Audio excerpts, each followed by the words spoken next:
Thank you Sai Rajesh గారు, thank you so much. And ఇప్పుడు మా కల్ట్ ప్రొడ్యూసర్ ఎస్కేఎన్ గారిని మాట్లాడవలసిందిగా రిక్వెస్ట్ చేస్తున్నాం. తన అద్భుతమైన ట్రెండింగ్ స్పీచెస్తో,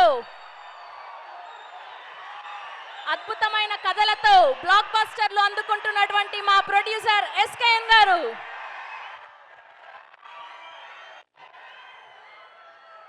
బాస్ గురించి మాట్లాడాలంటే ఎన్నైనా మాట్లాడతాం, కానీ బాస్ ముందే మాట్లాడాలంటే ప్యాక్ అయిపోద్ది మనకి. బాస్ అంటే మనకున్న ఎమోషన్ ఏంటంటే,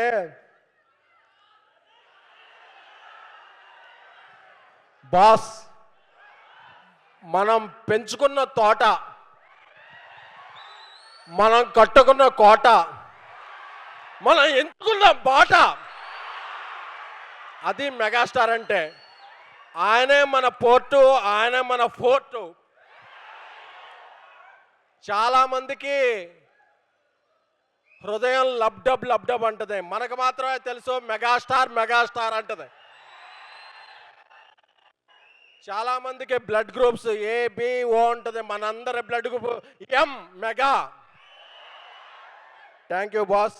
మీరంటే మాకు ఎందుకంత ఇష్టం అంటే, మేము రకరకాల ఊళ్ళో ఉన్నప్పుడు మేము చాలా సాధారణ పీపుల్. ఇండస్ట్రీకి రావాలంటే బ్యాక్గ్రౌండ్ కావాలంటారు, కానీ మాకు స్కూల్ గ్రౌండే లేదు. మాకు బ్యాక్గ్రౌండ్ ఎక్కడ వస్తే, అలా RRRలో ఒక డైలాగ్ ఉంటుంది, గోండ్ బెల్లని తీసుకొచ్చామంటే ఆవిడకి ఏమన్నా కొమ్ములు ఉన్నాయా అంటే ఒక కాపర్ ఉంటాడని. అలాగా ఇండస్ట్రీకి రావాలనుకున్న ప్రతి ఒక్క మిడిల్ క్లాస్ అభిమానికి ఒక దేవుడు ఉంటాడు. ఆ దేవుడే మెగాస్టార్ చిరంజీవి గారు. ఆయనకి డ్యాన్సే కాదు, ఇద్దరు డ్యాన్స్ మాస్టర్ల మధ్య ఈగో ఉన్నప్పుడు దాన్ని సరిదిద్దటం కూడా తెలుసు. అలాంటి వ్యక్తి మా చిరంజీవి గారు. అలాంటి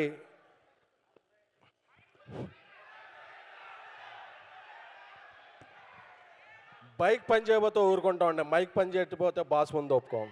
thank you thank you thank you thank you.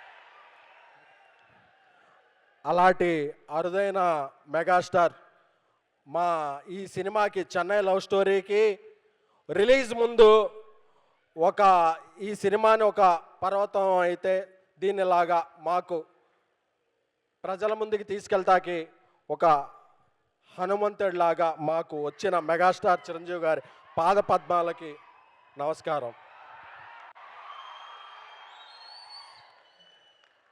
ఎందుకంటే నేను ఏలూరు నుంచి వచ్చిన, సాయిరాజేష్ నెల్లూరు నుంచి వచ్చిన, మాకు సినిమా అంటే ప్యాషన్. మాకు ఫైనాన్స్ తెలియదు, ఏది తెలియదు. మేము అనుకున్న సినిమా అనుకున్నట్టు తీయాలి, ఈ సినిమా కోసం ఎన్ని రోజులైనా తీయాలి అనుకుని మా Sai Rajesh, national award winner Sai Rajesh గారు రాసిన స్క్రీన్ ప్లే కథతో ఆయన నాకు కో ప్రొడ్యూసర్గా మా ఇద్దరం కలిపి ఈ సినిమా చేశాం. కిరణ్ అబ్బవరం బ్రదర్ ఆయన ఈ కథ చెప్పగానే కే రామ్ తర్వాత ఆయన వెంటనే ఈ సినిమా మనం చేస్తున్నామన్నా అని చెప్పారు. రవి నంబూరి నాకు 10 ఏళ్ళ నుంచి స్నేహితుడు, ఒక గొప్ప మెగా ఫ్యాన్. రవి నంబూరి ఈరోజు birthday, happy birthday Ravi. Ravi డైరెక్షన్లో మేము ఈ సినిమా తీయాలనుకున్నప్పుడు, ఒక క్లాసిక్ తీయాలనుకుంటే మాకు మంచి మ్యూజిక్ ఇచ్చింది మణిశర్మ గారు. ఆయన మ్యూజిక్ చూస్తూ పెరిగాం, ఎదిగాం. ఆయన మా మ్యూజిక్ ఈ శిల్పకళా వేదికలో మాకు ఇక్కడ కూడా పాసులు వచ్చాయి కాదు, అక్కడెక్కడో పైన పాసులు వచ్చాయి.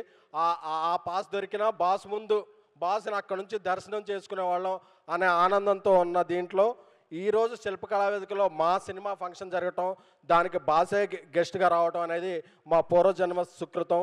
Thank you boss, thank you so much. Chennai love story cinema ఇది ఒక ప్రమోషనల్ ఈవెంట్ కాదు, ఇది మాకు ఎమోషనల్ ఈవెంట్. రేపు సాయంత్రం అన్ని ముఖ్య కేంద్రాల్లో ప్రీమియర్ షోలు వేస్తున్నాం. This is a feel good, emotional, honest love story. మీరందరూ గుండె మీద చేసుకొని మీ ఫ్యామిలీతో వెళ్ళండి. ఇది clean U by A cinema, మీ అందరినీ అలరిస్తుంది. ఎందుకంటే బాస్ అమ్మాలుగా మేము ఎప్పుడూ ఒక తప్పు సినిమా చేయం, అందరినీ అలరించే ఒక మంచి సినిమాయే, ఒక మంచి ప్రేమ కథ తీస్తాం. Thank you so much. మీ అందరూ కూడా ఏ ఊరు వెళ్ళినా సరే నన్ను గుర్తుపెట్టి నాకుతో వచ్చి సెల్ఫీ దిగుతుంటారు. అది నా గొప్పతనం కాదు, వీడు మనలాగే ఒక మెగా ఫ్యాన్ అనే ఇది నాకు ఎప్పుడు తెలుసు. మీ అభిమానాన్ని పొందడానికి నాకు ఈ అవకాశం ఇచ్చిన మెగాస్టార్ చిరంజీవి గారికి జీవితాంతం రుణపడి ఉంటాను. Thank you so much. Thank you so much SKN గారు. Thank you so much. Wishing all the good luck for you. Yes